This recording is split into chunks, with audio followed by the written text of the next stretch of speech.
痛みを感じろ。痛みを考えろ。痛みを受け取れ。痛みを知れ。痛みを知らぬ者に本当の平和は分からん。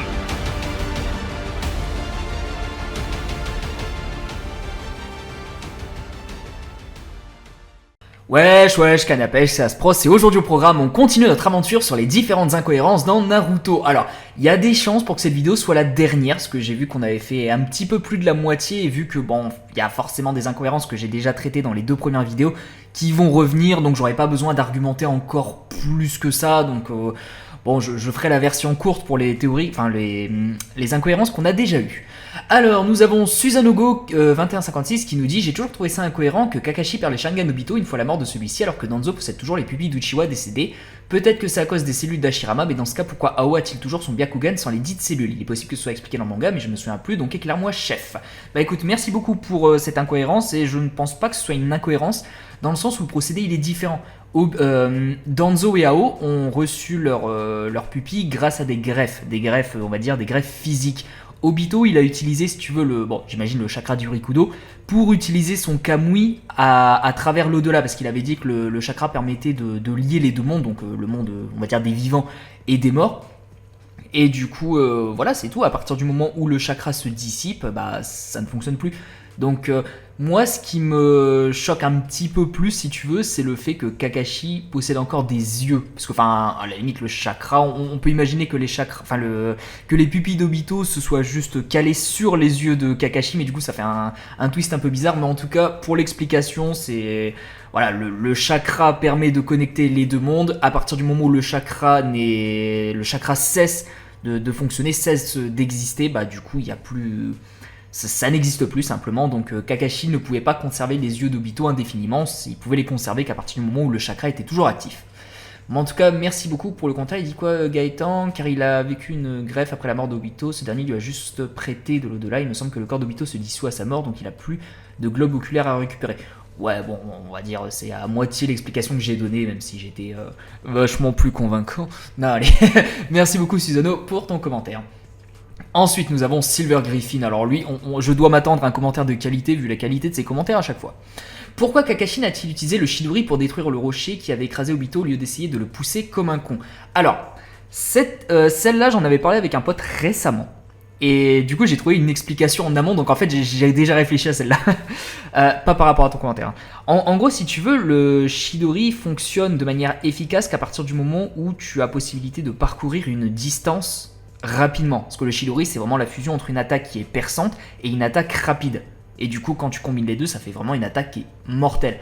Le problème c'est qu'en fait déjà ils étaient dans une zone qui était extrêmement restreinte, donc c'était pas possible de faire un Chidori on va dire de manière optimale, et c'est surtout que le Chidori n'a pas un pouvoir destructeur si fou que ça. Tu vois, genre, quand ils étaient sur le toit de l'hôpital, dans l'espèce de gros baril d'eau, là, je sais plus comment on appelle ce genre de truc, mais Sasuke, il a à peine percé l'espèce de gros baril, et pas plus. Pourtant, c'était un Chidori, je pense qu'il était à pleine puissance. Donc, oui, Kakashi, il était plus puissant, mais le rocher était quand même gigantesque. Attendez.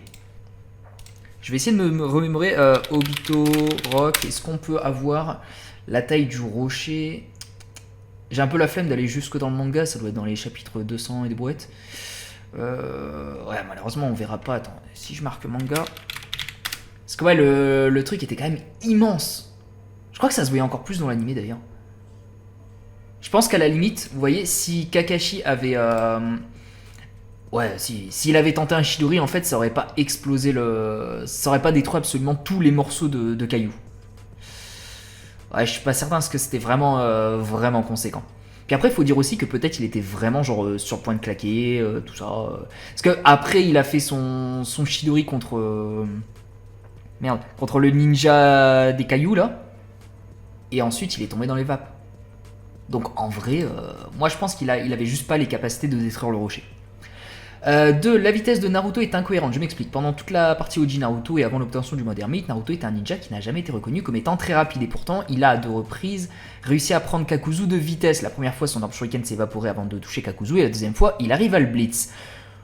Chose qui est très surprenante car Kakuzu arrive parfaitement à gérer la vitesse de Kakashi et il nous a déjà montré comme étant capable de réagir à une attaque du démon à deux queues qui était sous sa forme finale, alors que bien plus tard dans le manga, Naruto KSM1 galère à esquiver certaines attaques des démons à queue lorsqu'ils passent à leur second stade de transformation, alors qu'avant cela, Naruto avait réussi à esquiver le coup le plus rapide du Raikage. Alors, je vais pas te le cacher, ça fait un petit moment que j'ai pas re-regardé le combat de Naruto Kakuzu, donc je pourrais pas te dire si Naruto l'avait vraiment blitz ou alors s'il avait utilisé des stratégies genre en mode il avait balancé des clones et tout. Mais concernant l'argument sur le deuxième bijou, en vérité faut quand même comprendre que à ce moment-là c'était pas Naruto contre Yugito, c'était Naruto et Killer Bee contre les 6 Jinchuriki. Donc en fait son regard, si tu veux, il devait être porté sur absolument tout le monde, il devait être concentré sur tout. Donc il pouvait pas être concentré de manière optimale. Donc je pense que c'est surtout pour ça qu'il s'est fait avoir. Et le fait en fait qu'il ait montré une vitesse supérieure à celle du Raikage ne veut pas dire qu'il est forcément plus lent que le démon à deux queues parce qu'il s'est fait toucher une fois, tu vois. D'ailleurs, c'est littéralement ce qui s'est passé dans le combat Naruto-Raikage. Naruto, il a essayé plusieurs fois d'esquiver le Raikage, il n'y arrivait pas. Le Raikage, ensuite, il a attaqué. Naruto l'a esquivé. Mais du coup, est-ce qu'on part du principe que Naruto est plus rapide que le Raikage en sachant qu'il s'est déjà fait toucher par le Raikage? Tu vois, je pense qu'on est vraiment dans une situation comme ça où je pense que le fait de se faire toucher une fois par quelqu'un ne fait pas de toi quelqu'un de plus lent. C'est juste que voilà, il faut prendre en compte la situation. Et là, dans la situation, Naruto, il devait faire attention un petit peu tout. Un petit peu comme Kakashi au tout début quand il affrontait Zabuza, où il devait faire attention à son équipe. Donc il devait toujours garder un œil sur eux. Ce qui fait que voilà, Zabuza a pu en profiter. Et puis voilà. Ensuite, comment ça se fait que Neji décide de protéger Hinata et Naruto d'une pluie de pics de bois lancée par Jubi juste en faisant barrage avec son corps? Genre, il n'aurait pas pu utiliser le tourbillon divin du Hake ou la pomme du Hake. Je pense qu'il arrivait juste un petit peu trop tard. En mode, s'il avait eu le temps, il l'aurait fait, mais là, il avait vraiment pas le temps. Il avait à peine le temps de se mettre entre les deux. Je crois que dans le manga, que dans l'animé, je pense que peut-être tu fais référence à ça. Dans l'animé, en fait, on le voit bien arriver entre les deux et ensuite, il se fait transpercer. Donc, on se dit peut-être qu'il aurait pu juste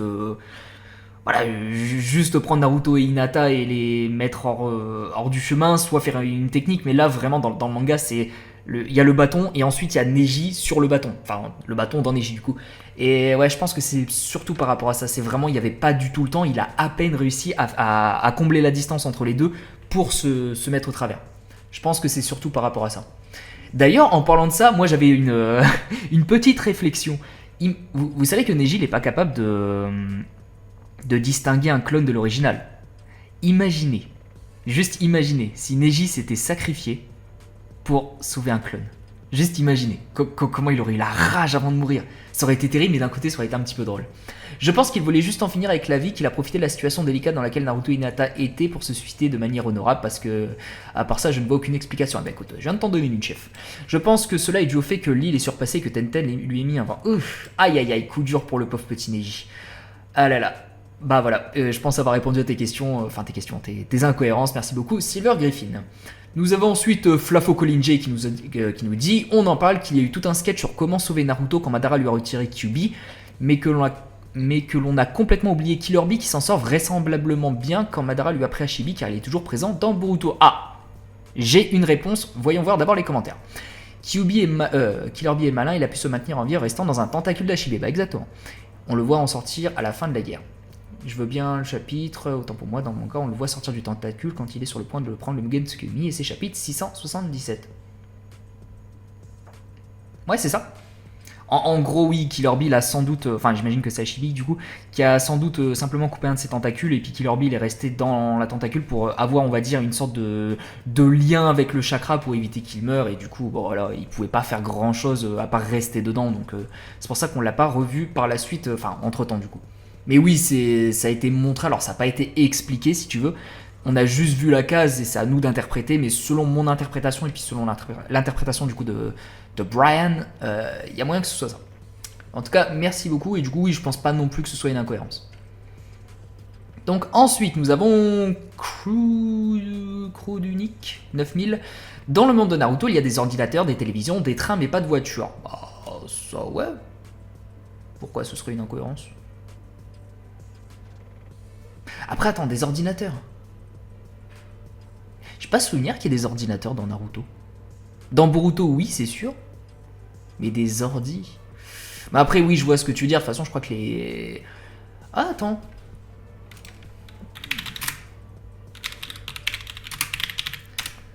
Date des premières télévisions en mars 1925.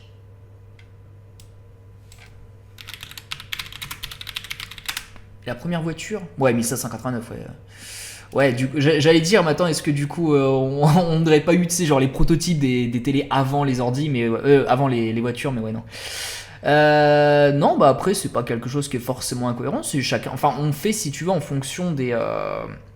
Comment dire, des ressources mises à notre disposition. On utilise au tout début dans Naruto. Après, en vérité, ouais, les télévisions, tout ça, ça fonctionne avec de l'électricité, ça fonctionne avec de la technologie. En vrai, ça me choque pas forcément. Et le fait qu'il n'y ait pas de voiture, c'est surtout, est-ce qu'on en a vraiment besoin? On est dans un monde de ninja, tu vois, est-ce qu'on a vraiment besoin de voiture? Ouais, en vrai, tu vois, ça, je ne peux pas le caler comme, le classer comme incohérence. C'est juste, ouais, une réflexion qui peut être faite. Pourquoi on n'a pas de voiture? Moi, je pense que c'est surtout que dans un monde de ninja, on n'en a pas forcément besoin. Et puis bon, il faudrait partir du principe que installer le système de voiture, ça nécessiterait d'installer le système de route. Et tu vois, c'est quand même un petit peu compliqué. Qui va les financer, tout ça, c'est galère, quoi. J'ai jamais vu ou entendu parler d'une grande ville, mais toujours de village ou de hameau. Bah oui, après ça, c'est l'univers de Naruto qui est comme ça. Il n'y a pas forcément d'explication, c'est juste on est comme ça. 3. Si jamais, j'ai jamais compris pourquoi Naruto n'a pas éveillé des capacités autres que sa vitalité du clan Uzumaki. Tout simplement parce qu'il n'a que ça. Simplement, genre les membres du clan Nara utilisent les ombres et c'est tout. Tu vois, genre tu n'utilises que ça, sauf si évidemment tu as un métissage à un moment où, par exemple, Shikadai, le fils de Shikamaru et Temari, techniquement il peut utiliser également les techniques de vent. Alors, normalement c'est que dans l'animé, mais bon, on imagine que c'est que c'est tout à fait plausible. Mais oui, Naruto vient du clan Uzumaki, il a les capacités du clan Uzumaki, enfin en tout cas les facultés passives. Minato, lui de son côté, j'ai pas l'impression qu'il ait vraiment une capacité particulière, parce que tous les ninjas ne naissent pas avec des capacités particulières d'un clan. Donc Minato ne doit pas venir d'un clan particulier, donc en dehors du clan Uzumaki, Naruto il avait que ça. Pourquoi Naruto n'a jamais passé l'examen des Chunin une seconde fois ou Jonin? Parce que ça fait bizarre que dans le manga tout le monde gravit les échelons progressivement, mais lui passe de Genin à Hokage et c'est pas sérieux. Bon, déjà il n'y a pas d'examen Jonin, ça je pense que j'en ferai une vidéo un jour parce que c'est un sujet qui est un petit peu intéressant. Mais pourquoi il n'a pas passé l'examen Chunin? Simplement, est-ce que tu te souviens en fait de la chronologie du manga? Il y a eu l'examen Chunin, ensuite directement Naruto a dû aller chercher Tsunade, immédiatement après Tsunade, Sasuke il est parti du village donc il a fallu aller le récupérer. Immédiatement après, Naruto il était déçu, il était en mode bordel, je vais faire comment pour amener Sasuke. Jiraiya lui propose d'aller s'entraîner, donc ils partent pendant 2 ans et demi. Dès qu'il revient, il y a eu l'affaire avec Gaara, ensuite il y a eu on va récupérer Sasuke, et ensuite ça a été vraiment un enchaînement jusqu'à la fin. Naruto n'avait théoriquement pas le temps de passer l'examen de Chunin. Et dans tous les cas, est-ce qu'il en avait vraiment besoin? Parce qu'on s'en fout, tu vois, genre Tsunade était totalement d'accord pour laisser Naruto partir en mission, pour laisser Naruto partir affronter Kakuzu. Ensuite, ouais, il y a eu l'arc Pain, la Grande Guerre, c'était littéralement impossible, ça ne passait pas. Je suis en train de vraiment d'essayer de réfléchir à quel moment Naruto aurait pu passer l'examen de Chunin. Vraiment, j'ai pas l'impression que ça a passé, tu vois, genre j'aurais vraiment eu cette sensation que s'il y avait eu un deuxième examen de Chunin, qu'au final ça aurait été trop. Ça aurait alourdi le manga pour pas grand chose, ça l'aurait juste allongé, mais pour rien. Donc en vrai, non, je trouve pas ça incohérent qu'il ait pas passé l'examen de Chunin. Ce qu'on peut trouver incohérent, c'est potentiellement le fait qu'il passe de Genin à Hokage, mais dans l'animé, si tu veux, on nous donne un petit peu une explication. Alors c'est l'animé évidemment, mais c'est vrai que l'animé au final, ça reste ça reste une explication qui est possible. Tu vois, genre l'explication de l'animé, ça peut être l'explication de quelqu'un, d'autre, enfin en tout cas l'analyse de quelqu'un d'autre, qui disait oui, en fait, Naruto, entre-temps, il a appris les bases, il a appris tout ça, et potentiellement, il a gravi les échelons. Il est passé de Genin à Chunin, ensuite Jonin, et ensuite il est devenu Hokage. Ça, c'est juste que ça n'a pas été montré. Mais ouais, sinon après, bon, j'imagine que... Ouais, devenir Hokage en étant Genin, c'est... Après, techniquement, je suis en train de me dire, Hashirama, il est devenu Hokage, il avait pas de rang ninja. Tobirama, ça doit être pareil. Ouais, je pense que c'est ça. C'est qu'à partir de Tobirama, qu'il y a eu le système de rang ninja, mais avant ça, tu vois, ça fonctionnait. Il n'y avait pas besoin d'avoir un rang particulier. C'est juste si tu as les compétences pour devenir Hokage, tu deviens Hokage et puis c'est tout. Et Naruto les a eu. Donc, même si on part du principe qu'il était vraiment Genin, bah, en vrai, ça m'étonne pas forcément. En tout cas, merci beaucoup pour ça. Et ouais, là non plus, je considère pas forcément que ce soit des incohérences. Ensuite, nous avons Mathias Bouissou qui nous dit: quand Hiruzen, dans son combat contre Orochimaru partie 1, veut à tout prix empêcher la troisième invocation, Minato, Minato était enfermé avec le dieu de la mort. Hiruzen doit le savoir. Pourquoi avait-il si peur que de cette troisième invocation? Incohérence de l'auteur qui voulait faire de Minato le légendaire Hokage à ce moment. Non, moi je considère pas qu'Hiruzen le savait, puisque Orochimaru lui-même ne le savait pas que ça n'allait pas fonctionner. En fait, si tu veux, il savait que... Comment dire, Orochimaru, il a utilisé l'Edo Tensei, les deux coffres, enfin les deux cercueils sont arrivés du sol, donc là il a pas pu les empêcher, il s'est dit oula, c'est le premier et le deuxième Hokage sûrement, et quand il y a eu le troisième, il savait pas. Tu vois, Hiruzen ne savait pas que, bah déjà que Orochimaru ne savait pas lui-même que Minato ne pouvait pas être ramené, mais c'était vraiment genre dans le doute. Tu vois, dans le doute, il était en mode peut-être il a trouvé un moyen de ramener de ramener Minato. Donc ouais, je pense que c'est surtout on a joué sur... Enfin, oui, j'imagine que c'est un retcon, j'imagine. Mais ça ne paraît pas si incohérent que ça. En fait, le truc, c'est que effectivement, je pense qu'à la base, on aurait pu dire que c'est une incohérence, mais c'est une incohérence qu'on peut justifier assez facilement. Orochimaru ne le savait pas que Minato ne pouvait pas être ramené parce qu'il était dans le dieu de la mort. C'est tout. Et du coup, Orochimaru ne le savait pas, Hiruzen ne le savait pas, donc il a pris ses précautions. C'est tout. Et puis attention, hein, PKPC, Hiruzen la fraude originelle, hein, je vais faire une vidéo sur lui bientôt, tu vas voir. J'hésite même à vous montrer la miniature, parce que la miniature elle est incroyable. Bon, enfin bref, non, je vais pas vous le montrer, je vais vous garder la surprise. Alors ensuite nous avons Manga KDB, t'as une chaîne YouTube toi, vu ton nom, non? 854 abonnés, ça parle de Dragon Ball. Bah écoute, j'irai checker ça plus tard, c'est cadeau. Des bisous. Bonjour, bonsoir Aspros, le Mister Popo des Gémeaux, moins cool que Saga. Moins cool que Saga. Pourtant Saga c'est plus fort que toi. Attendez, s'il vous plaît. Osez me dire que ce mec est pas trop badass. S'il vous plaît, Saga des Gémeaux, il est pas incroyable? J'adore parler de Saint-Cia, je suis désolé, c'est incroyable. Perso, les incohérences que j'aimerais souligner concernent d'une part les portes et de l'autre globalement tous les persos qui vont vite j'imagine en vitesse. Concernant les portes, j'ai jamais trouvé logique qu'elles donnent un boost multiplicateur aussi grand. La première porte donne un multiplicateur de 5 il me semble. Et les autres, aucune idée, mais ça devrait suffire. Lee, pendant l'examen Chunin, est moins fort que Neji, mais est-ce que quelqu'un s'est rendu compte que Neji n'est impressionné qu'à partir de la 5ème porte? Genre, même si on admet qu'il ne fait qu'un x 10, faut bien comprendre que ça veut dire que Neji est à des années-lumière de Lee, du coup. De base, contre une personne qui est déjà 2 fois plus forte que nous, il n'y a pas match, mais comment c'est possible qu'il existe dans une même équipe, un mec qui est 5 fois à 10 fois plus fort que le reste de sa team, et surtout, les profs sont combien... Ah, attends, j'ai juste un commentaire. Attendez, on en était où? Qu'il existe dans une même équipe un mec qui est 5 à 10 fois plus fort que le reste de sa team. Tenten est 5 à 10 fois plus fort que Lee et Neji en même temps. Voilà. Je peux continuer. Non, bah en vrai, je vois un petit peu ce que tu veux dire, mais le problème c'est que je vois pas en quoi c'est incohérent. Dans le sens où Lee, effectivement, il peut potentiellement rattraper l'écart de niveau avec Neji. Tu vois, grâce aux portes. Donc globalement, le niveau de Lee n'est pas si inférieur à celui de Neji. Même si dans leurs affrontements et tout, ça a été dit que Neji vraiment le pulvérise. Neji, c'est quelqu'un qui est très doué. Et le truc, c'est qu'en fait, tu pars du principe que dans une équipe, on peut pas mettre des gens avec des niveaux qui sont diamétralement opposés. Mais ça a été indiqué par Iruka au tout début qu'en fait, les équipes ont été créées pour équilibrer. C'est en mode Naruto le dernier, mis avec Sasuke le premier. Du coup, ça voudrait dire, selon cette logique, qu'un ninja... T'imagines genre un ninja légendaire. Genre légendaire de fou, Itachi. À l'académie, c'était un monstre reconnu comme l'un des plus grands génies, potentiellement même le plus grand génie. Tu mets Itachi dans une équipe, évidemment qu'entre le premier, donc Itachi, et le dernier, t'auras un écart de niveau qui sera colossal. Et à mon sens, 5 à 10 fois plus fort, ça m'étonnerait pas. Du coup, dans ce cas de figure, oui, je pense que Neji est fort à ce point-là. Après... Attention, oui, il est impressionné qu'au moment de la 5ème porte, mais ça veut pas dire qu'en vrai, il est capable de le vaincre. Je pense que Neji est plus fort que Lee 5ème porte, mais là, le niveau, il est vraiment genre quasiment... c'est quasiment le même. Hein. Donc en vrai, ça me choque pas tant que ça. Ça me choque pas, et oui, après pour les boosts, il y a aussi le. Ça, c'est vrai que j'en avais pas trop parlé dans la vidéo Lee contre Neji, mais à aucun moment c'est prouvé que par exemple utiliser la deuxième porte booste les capacités physiques. Je pense que les portes ont chacune une utilité précise. Genre la première porte retire les verrous psychiques de ton cerveau qui t'autorégule à utiliser que 20% de tes capacités. La deuxième porte ne te permet que de te soigner. Donc en vrai, je pense pas que si tu utilises par exemple la deuxième porte, tu te boostes physiquement. Je suis pas certain que ça fonctionne comme ça.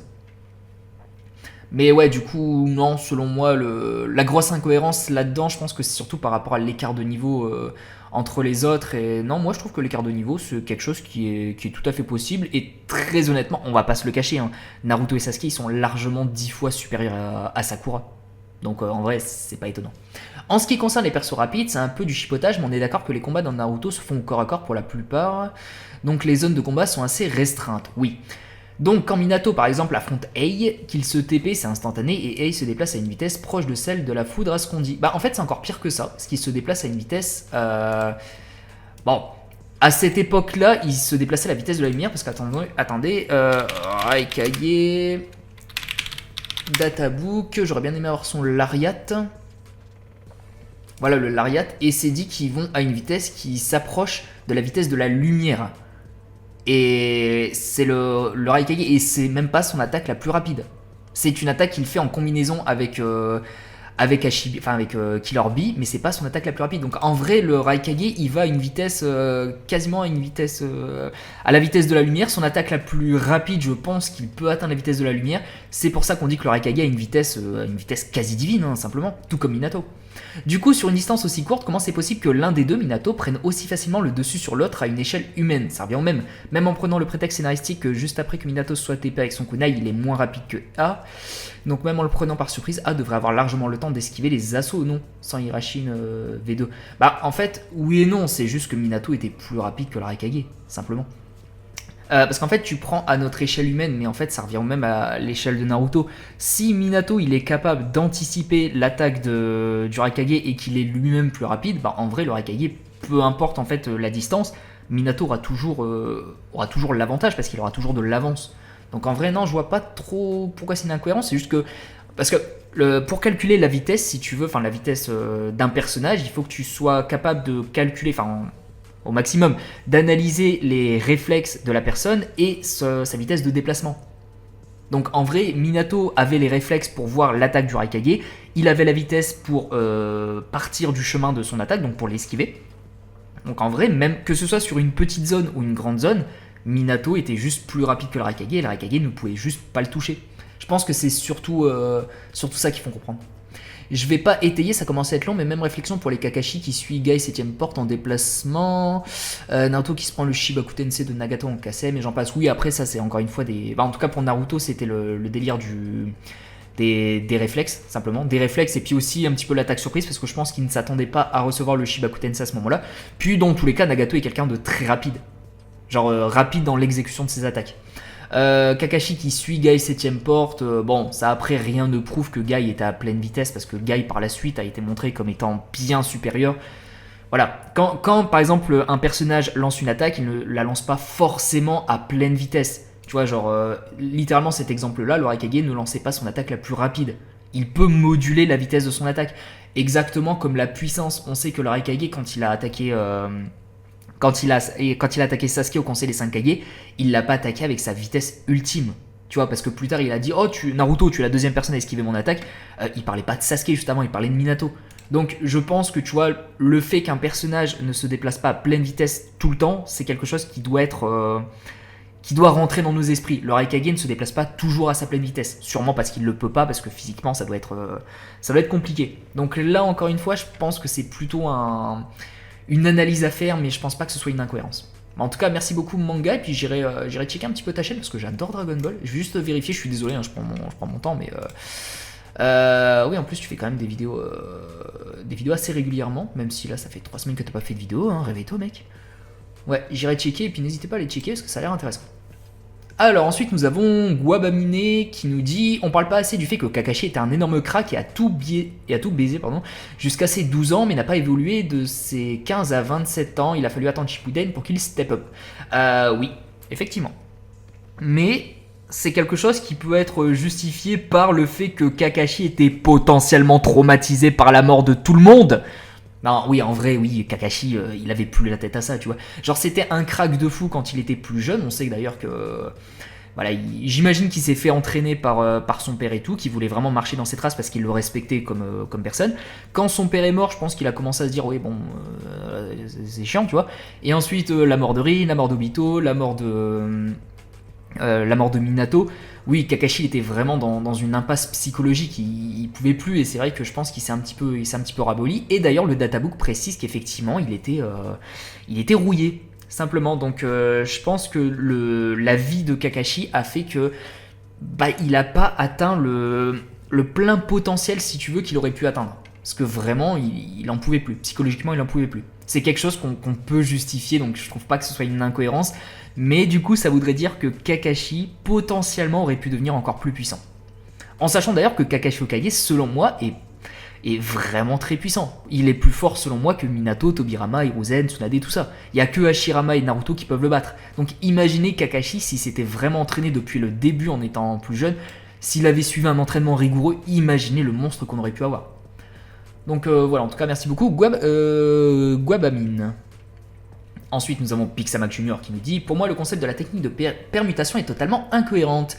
À la base, c'est considéré comme une technique basique de rang E usant d'une bûche et d'en faire un transfert rapide. Pourtant, non seulement dans la première partie, c'est utilisé comme si c'était un genjutsu, et en plus, depuis Shippuden et Boruto, on ne voit plus cette technique, alors que dans énormément de situations, ça aurait pu être utile.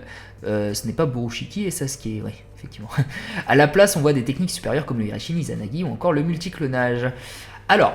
le truc c'est qu'en fait il faut comprendre comment fonctionne, donc tu l'as un petit peu décrit quand même, comment fonctionne la technique de permutation, mais la permutation comme tu l'as dit c'est tu prends une bûche, tu intervertis ta place avec la bûche et comme ça tu sais pendant quelques instants l'adversaire croit t'avoir touché et du coup tu profites de ces quelques instants de répit pour te repositionner, pour faire ce genre de choses. Donc en vrai c'est pratique. Le problème c'est que dans l'application de la technique c'est vachement compliqué parce qu'il faudrait partir du principe que tu es assez rapide, ou alors assez rapide, soit assez inventif pour trouver un moyen d'échanger ta place avec une bûche sans que l'adversaire le voie. C'est pour ça qu'en vrai, c'est quelque chose qui est beaucoup plus difficilement utilisable par la suite, parce que quand tu fais des affrontements, en général, tu prends pas deux personnes avec deux niveaux diamétralement opposés. Je pense que c'est surtout ça, enfin Kakashi l'utilise encore, mais lui il utilise surtout des clones dans la deuxième partie, parce que quand il fait face à Pain, quand il fait face à... bon, j'ai pas trop d'exemples. Quand il fait face à Obito, par exemple, oui, non, il n'utilise pas forcément la permutation parce qu'il se ferait griller directement. Je pense que ouais, utiliser un clone, c'est quand même la permutation plus facile, si tu veux, mais qui consomme plus en termes de ressources. Kakashi pourrait continuer à utiliser la permutation contre des ninjas plus faibles que lui, ou alors contre des ninjas d'à peu près du même niveau, mais contre des adversaires plus forts que lui, c'est un petit peu compliqué, et je pense que dans la deuxième partie, donc c'est Kakashi qui l'utilisait majoritairement, dans la deuxième partie, Kakashi, à chaque fois qu'il affronte un adversaire, c'est un adversaire plus fort que lui. Donc, ouais, je pense que c'est surtout qu'il l'utilise plus, enfin, qu'on l'utilise beaucoup moins, parce que dans beaucoup moins de cas, on peut l'utiliser, simplement. Oui, cette technique pourrait presque remplacer la permutation de Sasuke, c'est nimp. Ouais, bon. Après, l'Amenote Jikara, c'est une technique encore différente, mais. En tout cas, merci beaucoup pour le commentaire. Et ça fait plaisir. Oula, ça a bien argumenté. Hein. Bon, écoute, moi je vais juste répondre à ton truc à toi. Et puis, de toute façon, vous allez argumenter entre vous. Je vais pas trop suivre le débat, ce qui me paraît un petit peu en plus. Nova Shadow qui nous dit ce n'est pas vraiment une incohérence, mais j'ai l'impression que Itachi était vraiment fait pour être un méchant au début et que cette histoire de mission secrète est venue quand Kishimoto s'est rendu compte que le personnage est populaire. Parce que sinon, comment se fait-il que Danzo ne soit pas monté au pouvoir quand Jiraiya cherchait Tsunade pour en faire le 5e Hokage? Tout simplement parce que Danzo a été pensé pour être essentiellement lié à l'histoire d'Itachi. Bon, je suis pas d'accord. Bon, je vais quand même lire les commentaires hein, parce que ça m'a l'air intéressant. Puis en plus, Walid a toujours de bonnes remarques, je trouve. Pourtant, il y a des indices qui laissent entendre qu'Itachi est un agent double depuis le début. Il ne tue pas Kakashi, effectivement. Il vit à Molo et cherche pas directement l'affrontement. Il utilise Jiraiya comme excuse pour alors qu'il aurait pu le battre avec Kisame. Effectivement, il y en a d'autres. Oui, alors non, je suis pas d'accord. Il ne tue pas Kakashi, mais il demande à Kisame d'éliminer Kurenai et Azuma. Sympa l'espion. Oui, mais tu vois. Bon, je vais pas aller sur tout le débat, hein, mais oui, c'est parce qu'en fait, à la limite, est-ce que Comment dire? Itachi, son but, c'était de préserver au maximum Konoha. Sauf qu'en fait, il était prêt à faire des sacrifices.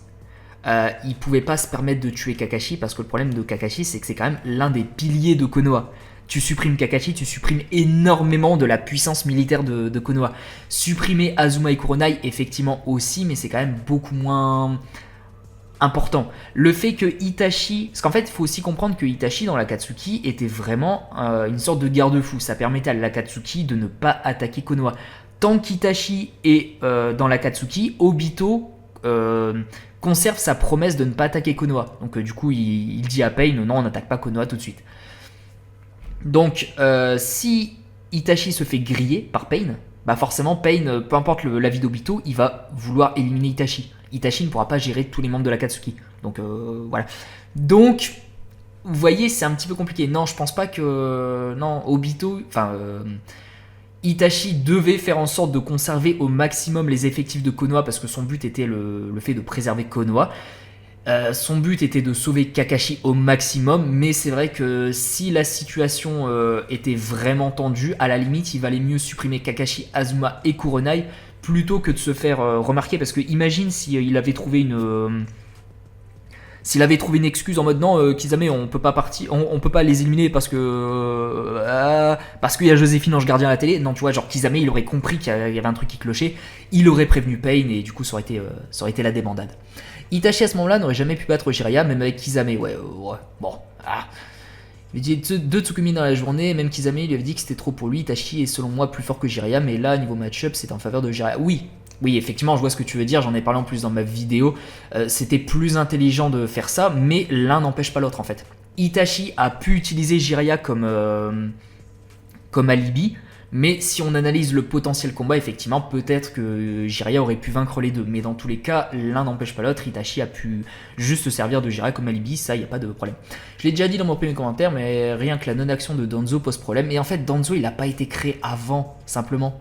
Genre, l'auteur, il y a pensé qu'après. Il a créé le personnage de Danzo après, c'est évident. Tu vois, genre...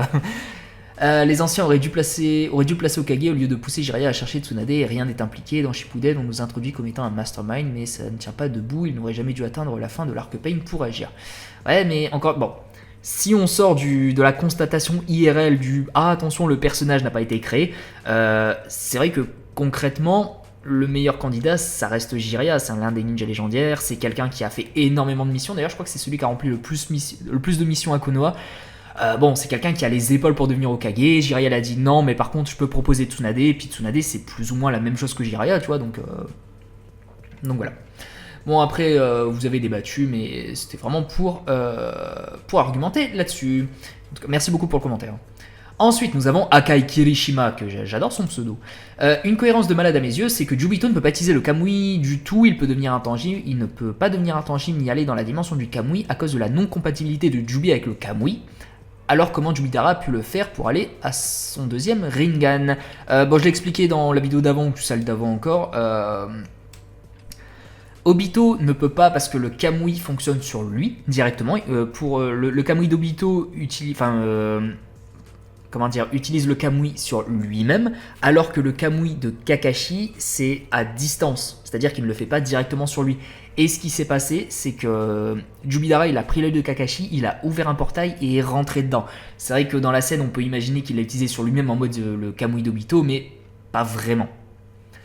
Mais voilà, c'est vraiment l'explication la plus logique. Si à un moment Kakashi et son Kamui utilisent le Kamui sur Jubito, bah Jubito il va partir dans la dimension Kamui, tu vois. C'est le même principe.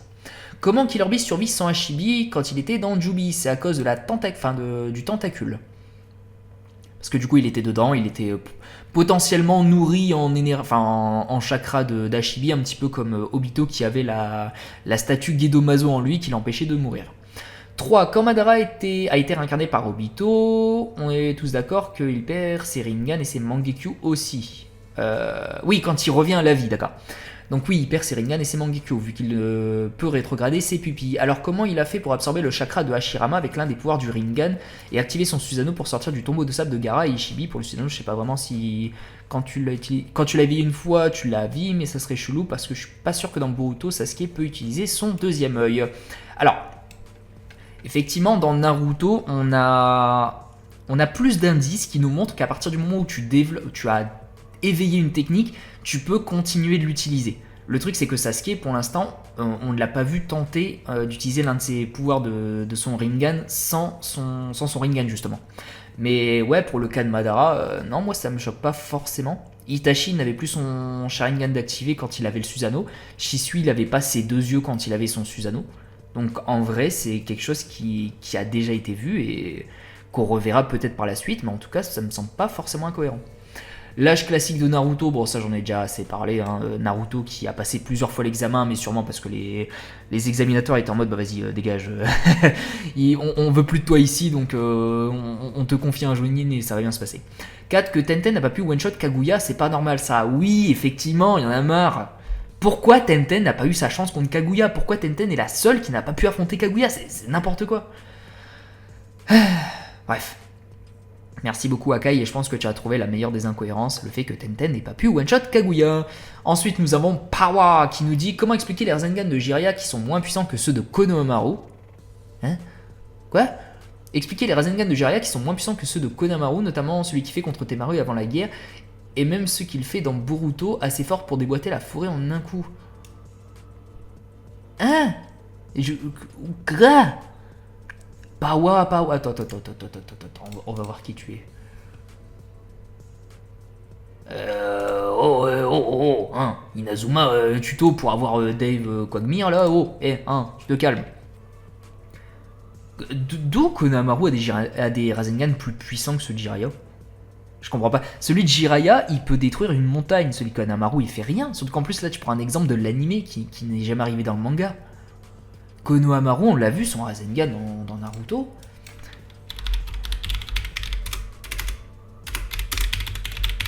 Regarde la taille du Rasengan, c'est minuscule. Donc là, c'est dans l'animé, mais dans le manga, c'est tout petit. Regarde.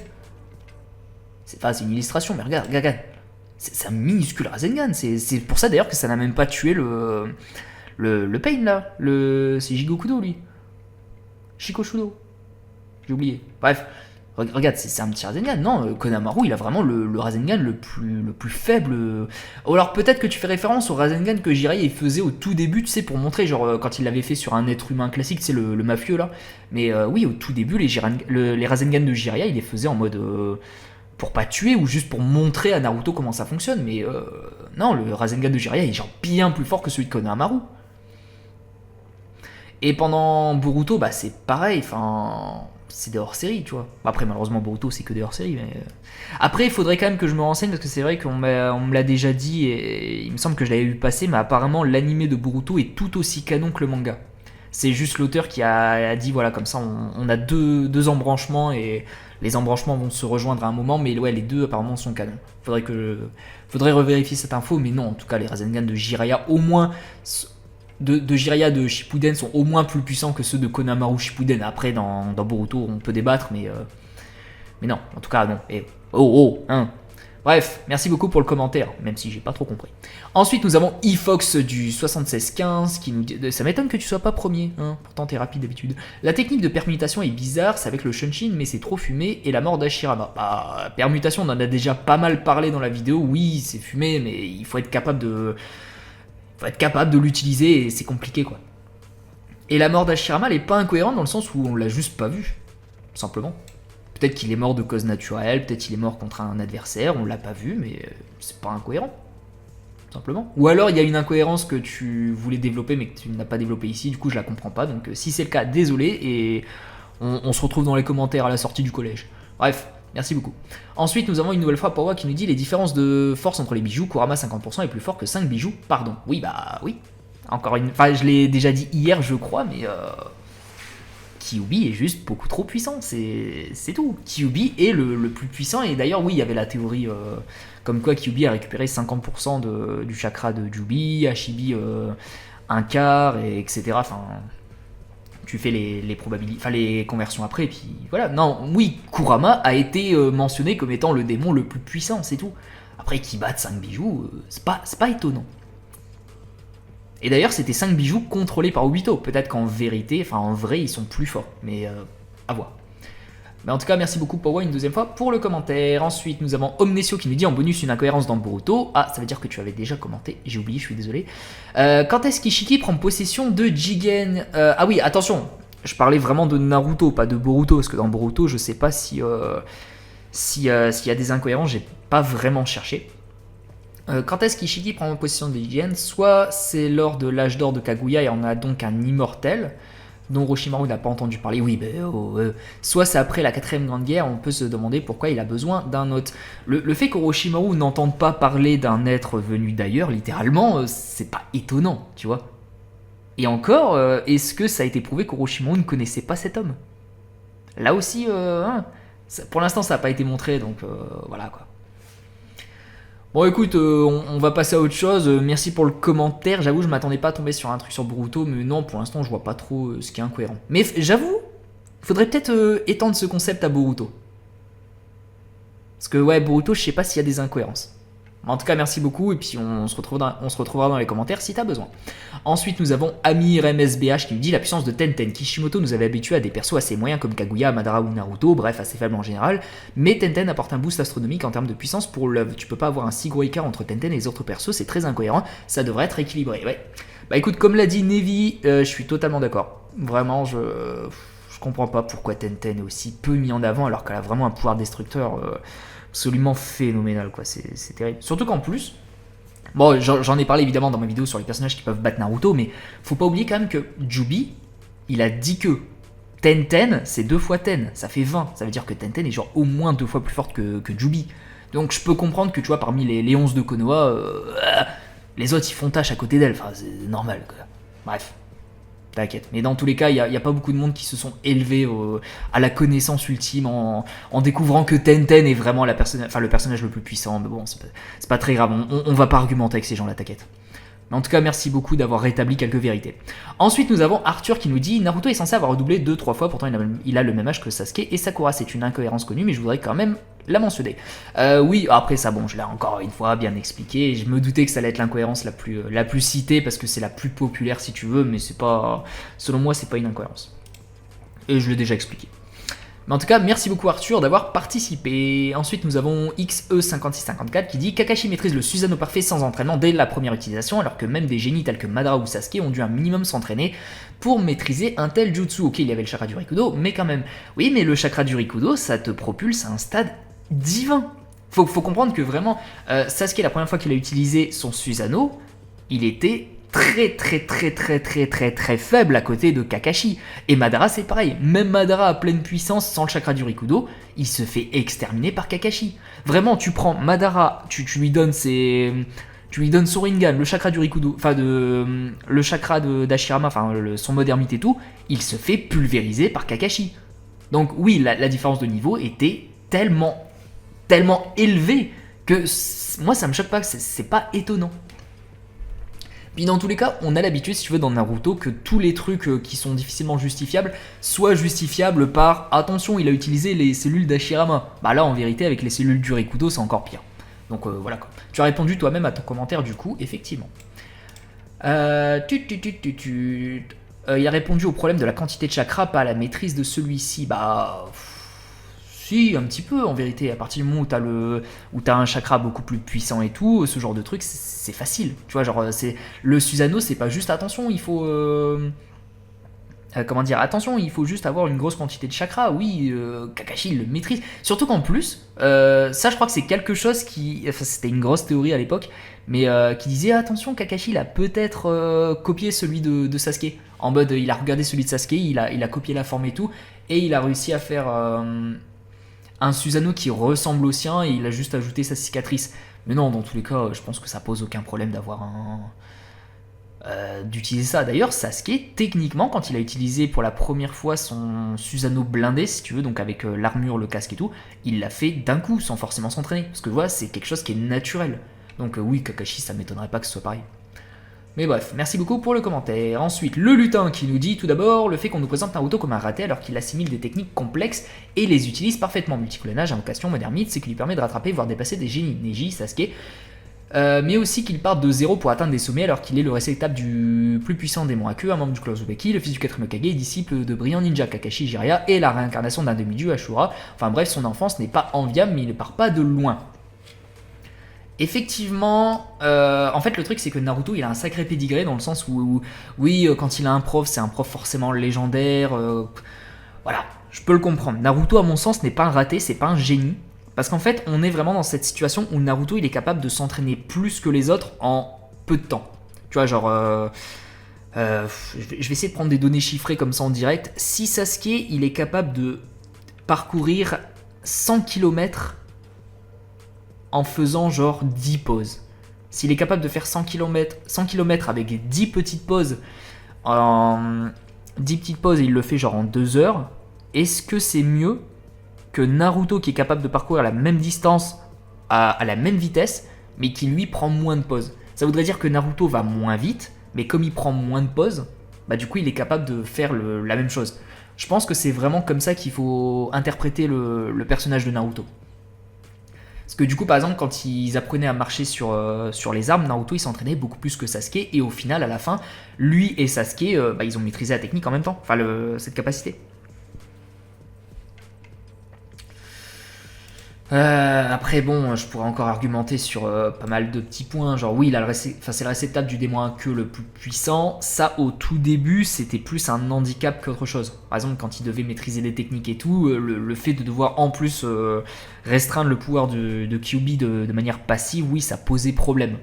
Mais à partir du moment où il commence à utiliser la chakra de Kyuubi, oui là ça devient un giga avantage de l'espace quoi. Et puis bon, Naruto oui c'est la réincarnation d'un demi-dieu, mais ça arrivait bien plus tard. Ensuite, plus simple et concis, l'annonçance des relations de Naruto Hinata et Sasuke Sakura. Sasuke Sakura, non, en vrai, je pense que les relations étaient. Non, je pense pas que ce soit incohérent.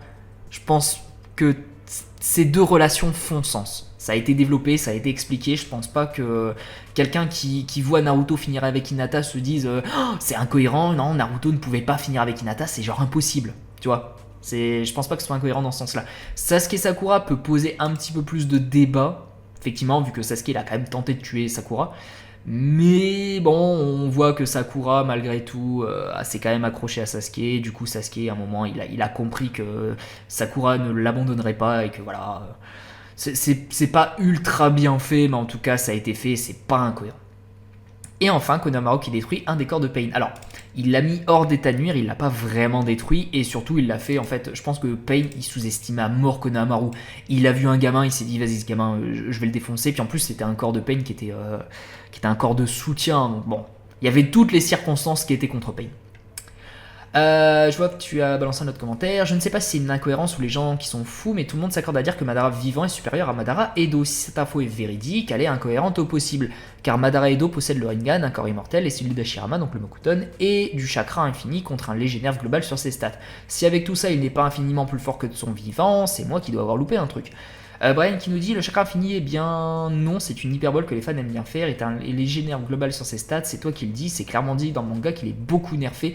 Certes le Rinnegan Mokuton le rend plus complet, mais c'est pas suffisant pour combler l'écart. Alors, je pense que Brian a une bonne justification, mais moi je suis pas encore totalement d'accord. En fait, je pense que Madara Edo et Madara Vivant sont juste deux monstres de puissance, mais de deux manières différentes. Madara Vivant, en termes de stats, il doit être bien plus fort. Il doit être genre beaucoup plus rapide, il doit être assez endurant, il doit frapper très fort, il doit avoir accès à une quantité de chakra phénoménale pour lancer des techniques vraiment exceptionnelles. C'est pour ça qu'Hashirama, il était en mode, voilà, par contre, il faut vraiment faire en sorte de ne pas le laisser revenir à la vie. Mais effectivement, le fait d'avoir le Rinnegan, d'avoir le Mokuton, d'avoir tout ça, ça le rend beaucoup plus versatile. Et c'est vrai qu'en fonction des adversaires, c'est quand même plus compliqué d'affronter Madara Madara Edo que d'affronter Madara Vivant. On s'accorde à dire qu'en général Madara Vivant est plus fort que Madara Edo, mais moi je pense que c'est surtout par rapport aux adversaires. Et d'ailleurs Madara, parce que du coup, ça c'est mon explication en tant que personne, si tu veux, qui scale la puissance des persos. Pour moi les deux sont sont approximativement du même niveau. Mais dans la narration, si tu veux, Madara ne voulait pas passer de Madara Edo à Madara vivant juste pour revenir à son niveau antérieur, si tu veux. Il voulait devenir vivant et conserver les pouvoirs qu'il avait en Edo. C'est-à-dire, il voulait récupérer son Rinnegan, il voulait conserver les cellules d'Hashirama, et il voulait beaucoup plus. Donc en vrai, le fait que Madara veuille revenir à la vie, c'était vraiment pour récupérer en fait tous les pouvoirs qu'il avait en Edo et devenir encore plus puissant. Donc être un Madara Edo, mais sans le nerf de ses compétences. Donc oui, non, je pense pas que ce soit une incohérence, tu vois. Faut l'interpréter, voilà, c'est ce que je viens de faire. En tout cas, merci beaucoup le lutin pour ton commentaire. Ensuite, nous avons... attendez, on est déjà à 49 minutes. Ouais, attendez, on est ici. Il nous en reste combien? Il reste beaucoup quand même. Alors, je pense qu'on va faire ça dans une autre vidéo encore. Ouais, je pense pas qu'en 10 minutes je vais pouvoir plier tout ça, donc tant pis. J'en étais où?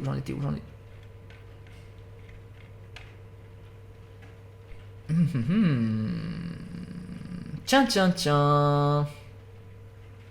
Ici. Il y a une incohérence dans le manga Naruto. À un moment donné, Hiruzen dit qu'il y a plus de... Ah oui. J'ai tourné le regard, mais je vois exactement de quoi tu vas parler. Attention, parce que ça, je pense que ça faisait partie, selon moi, des incohérences que j'avais mis sur ma liste, mais que malheureusement je peux justifier. La justification vous conviendra ou vous conviendra pas, peu importe, mais dans tous les cas, je vous laisserai juger. Hiruzen dit qu'il y a plus de 12 heures que Naruto a volé le rouleau, alors qu'en réalité, il s'est écoulé que une demi-journée, 2 heures, voire 3 heures. Vous pouvez vérifier, c'est dans le tome 1, chapitre 1, page 28, première bulle, pour ceux qui ont le manga, bien sûr. Alors, effectivement, ce qu'il reproche du coup au manga à ce moment-là, c'est qu'à un moment, Naruto, il part voler le parchemin. Il vole le parchemin, il va dans la forêt. Hiruzen, il est en mode, waouh, ça fait déjà 12 heures que Naruto, il a pris le parchemin. Sauf que, attendez, je vais vous montrer la scène. Là, chapitre 1. Parce que du coup, j'avais dû l'étudier celle-là. Voilà, ils sont ici. Là, vous voyez, la nuit commence à arriver. Enfin, quoique là, il dit pleine nuit, mais bon. Allez, on va partir du principe que c'est la pleine nuit. Hop là.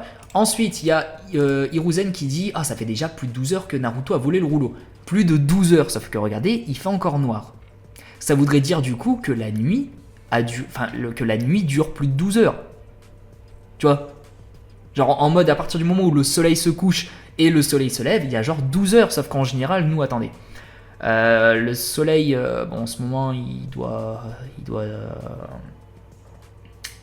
Après, non, il parlait vraiment de la nuit, donc la nuit, en général, on va dire que c'est à partir de genre 23h minuit, et que du coup, le soleil se lèverait à midi, à peu près, sauf qu'à midi, il fait pas ce temps-là. Donc c'est pour ça que oui...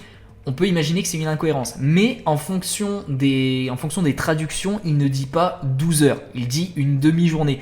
Et oui, une demi-journée, c'est 12 heures si on fait le calcul mathématique, c'est-à-dire 24 divisé par 2, mais on peut également imaginer qu'en fait, que ce soit simplement une façon de parler. C'est genre, ça fait une demi-journée en mode, ça fait quand même un moment, tu vois. Et moi, je pense que c'est plutôt comme ça qu'il faut l'interpréter, parce que je pense pas... Alors peut-être que je m'avance un peu beaucoup, mais je pense pas que l'auteur soit débile au point, tu sais, de dessiner la nuit et de dire, oh attention, 12 heures plus tard il fait encore nuit, tu vois. Je pense pas, je pense que oui, dans la traduction, parce que oui, j'avais été regarder un petit peu d'autres versions de ce truc. Et oui, dans d'autres versions, il dit ça fait genre une demi-journée, ou alors ça fait un moment que Naruto a volé le rouleau. Il dit pas explicite, enfin il dit pas forcément 12 heures. Faudrait regarder les kanji et tout pour vraiment avoir la traduction la plus correcte possible. Donc effectivement, on peut peut-être imaginer que ça c'est une incohérence, mais selon moi, le fait qu'ils disent 12 heures, puis en plus d'ailleurs, peut-être qu'en fait il est même pas sûr de lui, tu sais, genre peut-être il dit 12 heures mais en mode allez tiens vas-y, c'est comme ça, tu vois, genre ça fait un moment, je sais que je suis rentré chez moi en pleine nuit, et là c'est genre c'est quasiment là, parce que juste après Iruka il a du soleil sur la tronche, ça veut dire que le soleil s'est levé. Donc ouais, peut-être qu'il est en mode, tiens, vas-y, ça fait 12 heures approximativement, tu vois. Ouais, voilà. Tu vois, là, le soleil se lève et tout. Incroyable. Et il est pas un peu stylé, lui. Bref, donc oui, là, c'est pareil. Si je devais faire une tier list des incohérences les plus violentes, en vérité, celle-ci, elle serait très très haute.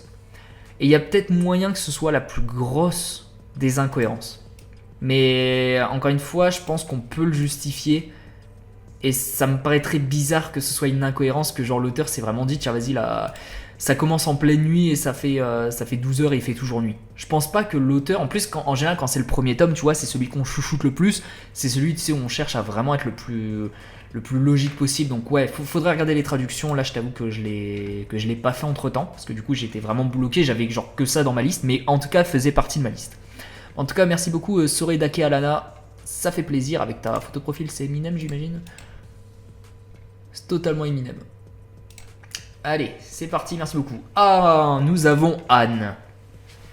Eh bah écoute, je pense Anne que tu seras la dernière, ou alors God of War le dernier, bref. Agoromo, le personnage en lui-même est une incohérence. Et bien pourquoi ça, tu vas nous dire. Il est revenu à la 4ème Grande Guerre Ninja, mais pourquoi n'est-il pas intervenu plus tôt? Il aurait pu régler tellement de problèmes. Lorsqu'il découvre que Zetsu a manipulé Indra, pourquoi ne pas le dire à Indra ou sa réincarnation pour qu'il fasse la paix avec Ashura ou sa réincarnation? Et aussi, selon moi, Agoromo aurait dû tuer ou sceller Zetsu dès qu'il comprend qu'il a manipulé Indra. On aurait eu un super combat entre Sasuke et Naruto contre Madara et une meilleure fin. Ensuite, Zetsu est une menace pour le monde ninja comme Kaguya, alors pourquoi la laisser en liberté? Je comprends qu'Agoromo veut laisser les humains choisir leur destin, voilà. Mais ça compte pas pour Zetsu, il manipule les gens, il ne les laisse pas choisir en toute conscience. Bon, il y aura beaucoup de trucs à dire. Après avoir réalisé son erreur de ne pas considérer la vie de son fils Indra, pourquoi ne pas aller le voir? Je pourrais continuer pendant longtemps à raconter qu'Agoromo aurait pu faire la paix entre les Uchiwa, les Senju et le monde Shinobi, mais bon, pour Agoromo, je m'arrête là. Alors, c'est plutôt bien joué dans le sens où effectivement tu as mis le point sur pas mal de trucs, mais malheureusement, comme tu l'as dit, simplement Agoromo laisse les gens choisir leur destin. À partir de là, qu'il y ait quelqu'un qui manipule les gens, bah ça il n'en a pas grand chose à faire. Obito a manipulé Nagato, il a laissé faire. Après bon, on peut en citer plein, dans Naruto c'est soit tu manipules, soit t'es manipulé, mais c'est ce qui s'est passé, tu vois. Et je pense que c'est qu'à partir du moment où il a rencontré Naruto et tout, qu'il s'est vraiment dit, allez tiens vas-y, on peut, grâce à Naruto, on peut mettre un terme à tout ce cycle. Et du coup, effectivement, je vais intervenir un petit peu, mais c'est pour éviter, si tu veux, que le monde ninja soit totalement décédé. Mais oui, je pense que c'est vraiment dans le but de les laisser choisir leur destin. Intervenir contre Zetsu, au final, ça aurait été intervenir dans le destin des hommes. Et puis voilà, Agoromo, c'est une entité qui est un petit peu particulière, tu vois, c'est une entité un petit peu omniprésente, qui veut pas intervenir, qui veut vraiment laisser les humains gérer. Et il n'est intervenu qu'au moment où là, on allait vraiment faire face à une catastrophe planétaire, c'est-à-dire que Kaguya allait arriver à aller détruire le monde, et puis c'est tout, quoi. Donc ouais, non, moi, ça me choque pas forcément. En tout cas, merci beaucoup pour le commentaire, et je pense qu'on a le temps de s'en refaire un. Ouf. Bon allez, vas-y, on se le fait, allez, c'est parti. God of War qui nous dit Naruto qui redouble 3 fois l'académie, mais qui est dans la même classe que Sasuke et Sakura. Ça, on l'a déjà vu. Rock Lee qui devient Genin, alors que pour le devenir, faut maîtriser le multiclonage et qu'il ne maîtrise absolument pas. Alors, comme je l'ai dit dans une vidéo, non, c'est pas forcément le multiclonage, c'est juste que le seul examen qu'on a vu, si tu veux, c'était le multiclonage, mais c'est pas forcément le multiclonage. Et dans tous les cas, les gens de l'académie ne sont pas débiles, hein, le père de Kakashi l'a bien indiqué, et c'est pour ça que Guy a pu devenir Genin, et c'est pour ça que Rock Lee est devenu Genin. Le massacre du clan Uchi. Ah, je suis désolé, j'ai le hockey. J'ai quasi tenu une vidéo entière sans le hockey, c'est incroyable. Le massacre du clan Uchiwa, quand on y pense, Danzo avait le Koto Amatsukami de Shisui, donc bon. Oui, mais du coup, ça faisait partie de son plan. Danzo, il n'a jamais fait confiance aux Uchiwa, et le fait que c'est lui qui a poussé, hein, si tu veux, pour le massacre du clan. D'ailleurs, dans le roman, c'est même indiqué que c'est lui qui a lancé l'assaut. Donc lui, il voulait absolument que les Uchiwa meurent. Hiruzen voulait qu'ils survivent. Enfin, il voulait autant que possible. Que Danzo, dans son intérêt, le clan Uchiwa devait disparaître. Après la mort de Nagato, au lieu de cacher les Rinnegan, pourquoi Conan ne les a pas détruits? C'est beaucoup plus logique et ça aurait évité la 4ème Grande Guerre. Alors oui, là on n'est pas sur une incohérence, on est sur un jugement de stratégie et je suis parfaitement d'accord. Quand j'ai dit à un ami que j'allais faire cette vidéo, si tu veux, je lui ai posé des questions, enfin j'ai posé du coup à plusieurs amis et je lui ai dit vas-y viens trouve-moi des incohérences, comme ça j'essaie de les justifier parce que je ne trouve pas d'incohérence dans Naruto. Et il m'a sorti cet argument. Sauf que cet argument, j'ai pu le contrer. Conan, je suis totalement d'accord, Conan aurait dû détruire les Rinnegan ou alors elle aurait dû les donner à Naruto, comme ça, voilà, la boucle aurait été bouclée. Mais le fait qu'elle ne l'ait pas fait, ça a été justifié. Elle a dit que les Rinnegan sont le trésor du village d'Ame et c'est voilà, ça représente son meilleur ami qui est mort, tout ça, donc elle ne pouvait pas se résoudre à les détruire. C'était un truc symbolique, elle était prête, si tu veux, dans sa tête, elle était apte à vaincre Obito. Elle a sous-estimé Obito, c'est tout. Elle a fait une grosse erreur de stratégie, et effectivement. Est-ce que c'est une incohérence? Non, parce que ça a été justifié. Donc selon moi, ça aurait évité la 4ème Grande Guerre, ça aurait été plus malin de détruire les Rinnegan ou de les donner à Naruto. D'ailleurs, en plus, les donner à Naruto, symboliquement, ça aurait été plutôt beau, parce que ça aurait été en mode Nagato continuera de vivre à travers toi, mais elle a fait un choix, un mauvais choix, mais elle a fait un choix, et c'est tout. C'est comme ça arrive. Mais ouais, je considère pas que ce soit une incohérence. Hashirama est censé être mort vieux, pourtant il est ramené à la vie, il est resté jeune et il est certainement pas mort vieux au final, puisque Tobirama est mort après lui et il est mort jeune. Bah, le truc c'est que rien ne prouve qu'Hashirama est réellement jeune. Franchement. Parce que, bon, j'avais beaucoup parlé ça dans l'épisode d'avant, mais Hashirama, il a les cellules d'Hashirama, et du coup, ces cellules sont tellement curatives que ça m'étonnerait pas que d'apparence, il paraisse jeune, alors qu'en fait, il est vieux. Un petit peu comme les Saiyans qui ont des cellules qui vieillissent plus lentement, qui leur permettent de se battre plus longtemps, tu vois. Numéro 6, la mort de Minato, je suis désolé, mais genre le mec le plus rapide du monde à ce moment-là n'a pas pu esquiver la griffe de Kyuubi. C'est pas la griffe de Kyuubi qui l'a tué. Hein. Ce qui l'a tué, c'est l'emprisonnement des morts. C'est l'emprisonnement des morts. Et puis aussi, il faut se rendre compte quand même que... Bon, outre le fait que dans tous les cas, il savait qu'il allait y passer, donc il pouvait clairement utiliser son corps comme bouclier, n'oublie pas que juste avant, donc il a scellé la moitié de Kyuubi en lui, et il a dit « mon corps était tout raide ». Genre mon corps est tout engourdi et tout, parce que vraiment, la grosse masse de chakra d'un coup qu'il a pris en pleine tronche, bah ça l'a raidi, tu vois. Et quand Kyuubi a attaqué Naruto donc avec sa main, bah, Minato, il a réussi à se déplacer, mais il pouvait pas. C'était pas l'éclair jaune de Konoha, là, c'était l'éclair raide de SFR, tu vois, c'était pas plus. Donc, non, moi, ça me choque pas qu'il ait pas pu esquiver la griffe, et je trouve ça même très impressionnant qu'en étant complètement engourdi, qu'il ait pu aller aussi vite que Kyuubi. Donc, en vrai, non, ça me choque pas. Le rejet des habitants de Konoha envers Naruto, donc genre si on part du principe qu'ils savent pas que Naruto est le fils du 4ème, ils savent que Naruto est l'arme de Konoha en quelque sorte, et non seulement ils l'ont rejeté, en plus ils apprennent même pas à utiliser son démon, donc au final ça sert à quoi? Et genre tout le monde savait que Kushina allait accoucher, et voilà qu'un enfant sans parent avec la même tête que le 4ème Hokage, qui est également le héros de Konoha, ça vient personne en tête. Ça vient à personne cette idée. Bah le truc c'est que déjà, il n'y a pas tout le monde qui savait que Kushina allait accoucher, parce que même les Sannin si tu veux, enfin, même les Sannin n'étaient pas au courant de tout. N'était pas au courant de tout. J'imagine en plus qu'ils ont quand même fait en sorte que ça reste secret, parce que Minato à un moment il a dit à Kakashi, par contre je te le dis, mais tu le gardes pour toi, hein, c'est vraiment un secret, c'est mission d'état. Kushina elle est enceinte et je vais avoir besoin de toi. Donc il n'y a pas tout le monde qui le savait, tu vois. Et oui, Naruto il a la même tête que le 4ème Hokage, mais dans tous les cas, je l'ai expliqué juste avant dans la vidéo d'avant. Les gens, même si Naruto n'a rien à voir avec Kyuubi, si tu veux, il possède Kyuubi en lui et les gens, ils ont peur de Kyuubi. Donc ils n'ont pas envie, si tu veux, d'être proche de Naruto au moment où ça va péter, parce que dans leur tête, c'est possible. Ils savaient qu'ils possédaient... les habitants du village, ils savaient que Konoha possédait Kyuubi. À un moment, Kyuubi a réussi à sortir de Kushina. Eux, ils savent pas pour le masquer. Hein. Dans leur tête, vraiment, Kyuubi est arrivé comme ça. Donc on peut comprendre leur peur. C'est pas... Tu trouves pas ça normal? Je ne trouve pas ça normal, effectivement, toute cette haine que les gens ont envers Naruto, mais malheureusement, la peur est justifiable. Numéro 8, la mort de Neji. Le mec voit littéralement à 360 degrés, mais 3 bouts de bois, il pouvait pas le voir. C'est pas qu'il l'a pas vu, hein. Au contraire. Au contraire, Neji l'a vu, et il s'est interposé parce qu'il l'a vu. Il est mort parce qu'il s'est fait planter, et puis c'est tout. Malheureusement, c'est arrivé, et on ne peut que l'accepter. C'est pas une incohérence. C'est genre... c'est pas parce que tu vois l'attaque que tu ne peux... C'est pas parce que tu vois l'attaque que tu vas y survivre. Là, il avait à peine le temps de parcourir la distance entre le bout de bois et Naruto. Il l'a fait, il est mort, il s'est sacrifié, et puis c'est tout. Donc au final, il l'a vu. Numéro 9, comment Madara se téléporte dans Kamui avec l'œil de Kakashi, sachant que Kakashi lui-même ne pouvait pas, car son œil ne peut que téléporter d'autres choses que lui. Pas vraiment, parce que dans la dimension Kamui, Kakashi a réussi à revenir lui-même. C'est-à-dire qu'il a réussi à ouvrir une brèche de la dimension Kamui vers le monde des vivants, et il a réussi à passer lui-même de l'un à l'autre. Donc Madara, c'est littéralement ce qu'il a fait. Jiraiya qui part s'entraîner 3 ans avec Naruto, honnêtement ils ont foutu quoi pendant 3 ans, parce que c'est trop ouf le niveau de Naruto quoi. Bah il lui a appris les bases et il lui a appris à maîtriser un petit peu plus le chakra de Kyuubi. Simplement. Le but de Jiraiya, c'était pas de lui apprendre 1 milliard de techniques. C'était vraiment de solidifier un petit peu les bases qu'il possède et essayer de maîtriser un petit peu Kyuubi. Comment Killer Bee a survécu à l'extraction de son bijou. On l'a beaucoup vu dans cet épisode. Hein. C'est incroyable. C'est par rapport au tentacule. Le tentacule d'Ashibi a servi de mue de... Comment il s'appelle encore de mue de Gedomazo un petit peu. C'est le même principe. En gros, il y avait encore le chakra d'Ashibi dans ce tentacule. Et le temps que Killer Bee était dedans, du coup, il ne mourrait pas des effets de l'extraction de son bijou. Numéro 12, la permutation. Ce jutsu, en fait, il permet d'esquiver tout. C'est le Ameno Tejikara de Sasuke. Tu changes de place avec tout et n'importe quoi afin d'esquiver une technique. Heureusement qu'à partir de Shippuden, il ne l'utilise plus.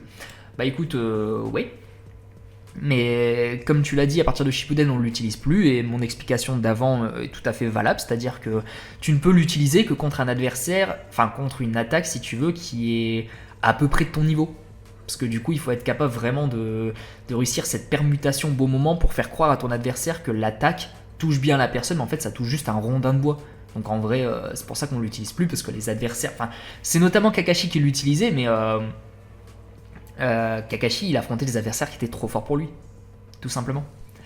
Et dans tous les cas, les clones sont vachement plus utilisés dans la deuxième partie, et les clones sont des permutations, mais plus, tu vois. Obito qui dit que utiliser Izanagi et Izanami, il faut le pouvoir du clan Uchiwa et des Senju. Alors il l'a dit que pour Izanagi.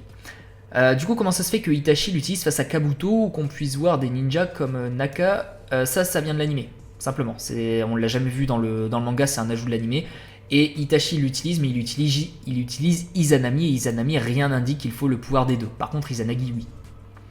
Dans Boruto, comme de par hasard, alors attention, ça va partir Boruto, ils ont tous des enfants au même moment, comme de par hasard, ils ont tous le même âge, ça choque que moi. Ah bah. Oui.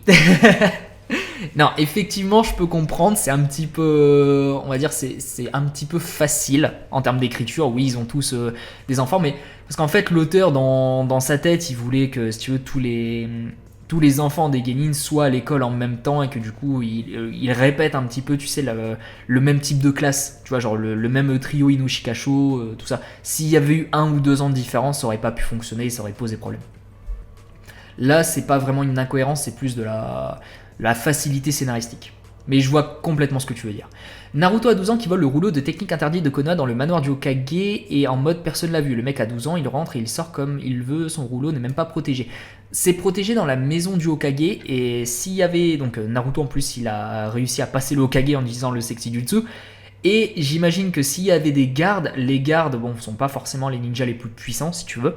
Et il y avait Mizuki. Mizuki a clairement pu les gérer pour laisser Naruto voler le parchemin. 16. Naruto depuis le début de l'œuvre nous dit que c'est un raté qui est pour moi impossible. Naruto c'est un génie qui est seulement un peu con sur les bords, il apprend vite et devient le héros du village, il crée Rasen Shuriken, technique de rang S, il a eu l'idée de créer des clones afin de récolter l'énergie naturelle, etc. Et tout le long de l'œuvre, il rattrape et surpasse certains moments Sasuke qui lui-même est considéré comme un génie depuis le tout début, il était prédestiné à avoir une grande puissance du clan Uzumaki, son père c'est Minato, des ninjas, il a Kyuubi dans le bill, il descend dans la Metrikudo, réincarnation d'Ashura, il reçoit le chakra Turikudo avant tout. Alors là on revient un petit peu aux commentaires que j'ai vu juste avant par rapport à son pédigré et tout. Oui, Naruto a un très gros pédigré, mais ça ne fait pas de lui un génie. Mais je vois complètement ce que tu dis, parce qu'effectivement Naruto était perçu comme un génie, mais c'est vrai que quand on y pense, par qui Naruto était perçu comme un raté? Par les gens de l'académie, et puis par ses camarades justement par rapport à l'académie. Mais Naruto avait saboté son parcours scolaire. Du coup, que les gens le considèrent comme un raté, c'est pas étonnant. Mais à partir du moment où Naruto a vraiment l'ambition de devenir beaucoup plus puissant et tout, en vérité, il devient plus puissant et là, il rattrape son retard. Donc Naruto n'est pas un raté, mais pour certaines personnes, Naruto est un raté. Parce que du coup, ils partent vraiment du principe « Ah, l'académie, c'était le dernier, donc c'est un raté. » C'est tout. C'est vraiment dans la perception des gens, Naruto est un raté, mais objectivement, Naruto n'est pas un raté, tu vois. Et bon, je voulais juste revenir un petit peu, son père c'est Minato, l'un des ninjas le plus fort, et c'est un mec du clan Uzumaki, mais ça a été dit par le Rikudo, oui, c'est pas parce que t'as des parents compétents que tu es forcément compétent. Et en 17, c'est pas vraiment une incohérence, mais il y a beaucoup de personnages qui utilisent que les techniques de leur clan, à croire qu'ils savent pas faire autre chose, genre Shoji, Ino, Shikamaru, Kiba, Neji, Shino, Hinata, ils utilisent que les techniques de leur clan, ils ne maîtrisent pas d'autres jutsu avec des éléments. Alors, c'est pas parce que ce n'est pas montré... Attendez, je vais bloquer. Ouais, c'est pas parce que ce n'est pas montré que c'est forcément une incohérence, c'est juste que c'est pas montré parce qu'on n'avait pas le temps. Est-ce que très honnêtement Naruto qui doit rusher à fond parce qu'il y a 700 chapitres, 700 t'as pas le temps de faire des... En 700 chapitres pour tout ce qui est raconté dans Naruto, t'as pas le temps de faire des petites bifurcations. Est-ce que ça aurait été vraiment intéressant de voir Shoji par exemple utiliser une boule de feu? Franchement, pas tant que ça. Autant utiliser si tu veux. Puis même en termes d'efficacité, tu viens d'un clan qui a une prédisposition pour une technique. Par exemple, je vais prendre Neji. Neji, il a une prédisposition pour utiliser un corps à corps ultime. Vraiment, c'est le corps à corps le plus puissant qui existe à Konoha. Est-ce qu'il y aurait un intérêt pour que Neji apprenne à faire par exemple une boule de feu? C'est vraiment gâcher du temps d'entraînement pour utiliser une technique qu'il va maîtriser forcément, mais une technique lambda, j'ai envie de te dire, dans mon ninja, la boule de feu c'est une technique lambda, plutôt que de continuer à développer au maximum son corps à corps qui lui permettra vraiment d'être au sommet. Ça, tu vois, je suis pas... Ouais, je suis pas forcément d'accord sur le principe. Et puis même, regarde. Neji Databook, on voit que Neji, si tu veux... non, ici on va pas le voir, ce serait plutôt ici, voilà. Là, on voit, alors attends, je vais bouger mon écran. On voit que Neji maîtrise le feu, l'eau et la terre comme élément. Ça veut dire que Neji, à un moment, il a forcément déjà utilisé l'un de ces éléments. C'est juste que ça a été utilisé hors écran. Il a dû utiliser... Enfin, comment dire, il a dû apprendre les bases de certaines techniques pour être le plus versatile possible. Parce que c'est vrai que si tu tombes sur un adversaire qui utilise le feu, bah, c'est bien de maîtriser l'eau, tu vois, histoire de le contrer. Mais un tout petit niveau, tu vois, c'est juste pour avoir les bases à mon sens et ensuite on se concentre à fond sur son style de combat. Je pense très sincèrement que le fait que ces ninjas utilisent vraiment le style de leur clan, c'est plus un avantage qu'un défaut. Donc voilà, je pense avoir répondu un petit peu à tout et parmi tes 17 points, j'ai pas l'impression d'avoir vu d'incohérence. En tout cas, merci beaucoup pour le commentaire. Et moi, du coup, je vais vous dire à demain pour la dernière vidéo sur les incohérences. Donc là, en vrai, même si la vidéo doit faire 3 heures, elle fera 3 heures, mais ce sera vraiment la dernière vidéo. Merci beaucoup de l'avoir suivi. Et puis, bah, moi, je prends une petite pause de 5-10 minutes pour boire un coup. Et je vais pouvoir enchaîner sur la dernière vidéo. Allez, salut!